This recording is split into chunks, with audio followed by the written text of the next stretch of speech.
This is a clarification video concerning some statements I've made in the past, some things I have written on the blogosphere concerning freedom of speech, homosexuality, and my apparent associations with the Islamic group Hizb ut-Tahrir. Now, let me discuss freedom of speech. I have written some things down so I could be a bit more clear. And concerning freedom of speech, I have been accused of rejecting the liberty to express oneself.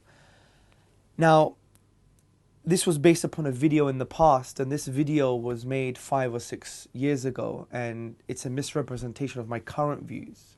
However, my current contentions and even my past contentions were that freedom of speech itself is incoherent.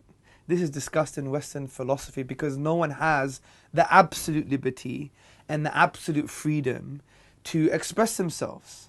So I wasn't denying the popular idea of we're free to speak and we must have liberty and we must account governments and we must have progress and we must have the ability to discuss with politicians. This is all essential.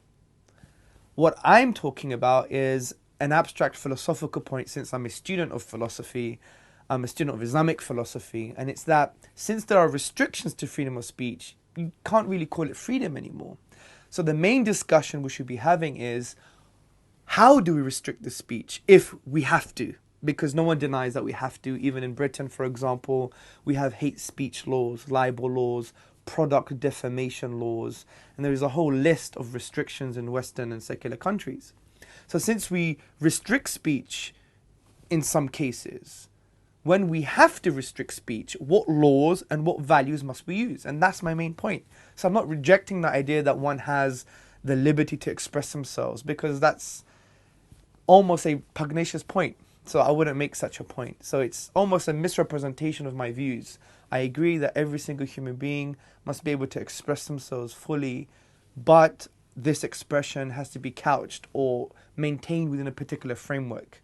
Now, the discussion amongst philosophers, whether Western or Eastern, is what is that framework?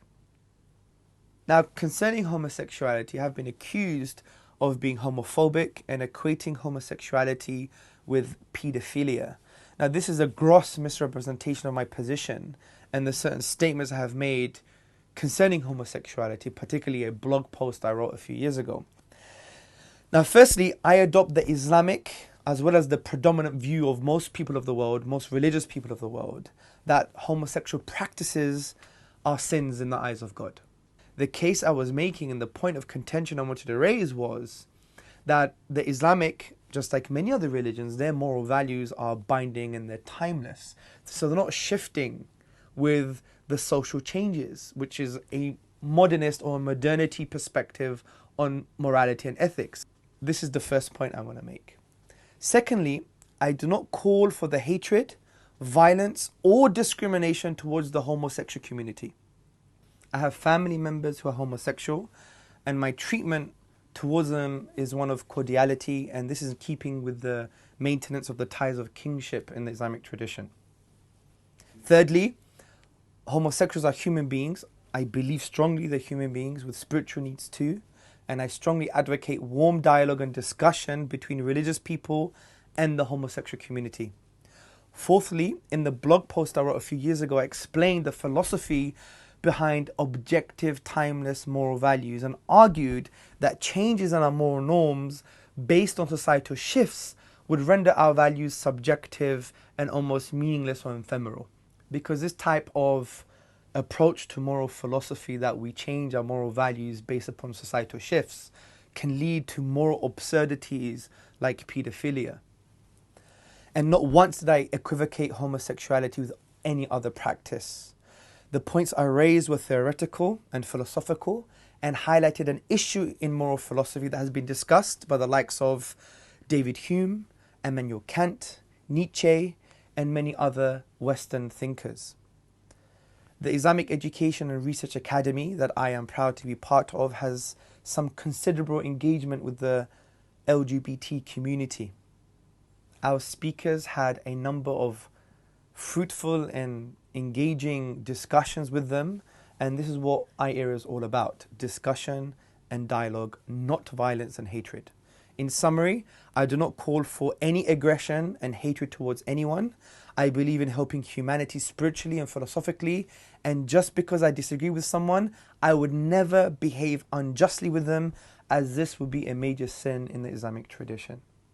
Concerning my affiliations with the Islamic group Hizb ut-Tahrir, also known as HT, I'd like to say that I was once a member of HT, but I am no longer a member of HT, and my reasons for leaving the Islamic group are based on scholastic and philosophical reasons.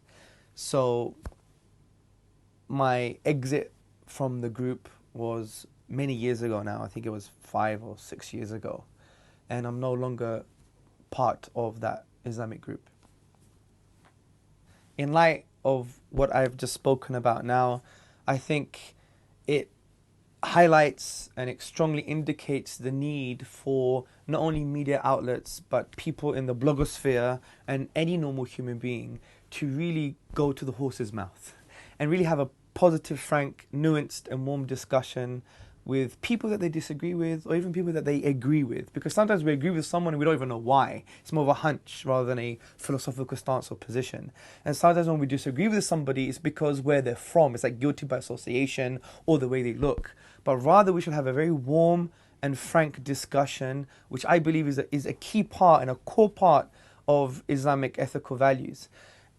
So I think this video just highlights that we have to demystify what people say, and we shouldn't jump on the type of infotainment narrative that has emerged in the last few decades, that our information has to be based on an entertainment factor. That's why we have things like Twitter, which is just over 100 characters. You can't really express yourself.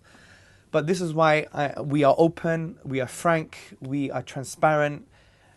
My contact details are available online, on Facebook, on Twitter, and I'm easily approached and approachable, I hope. So if anything like this happens next time, just speak to me straight away.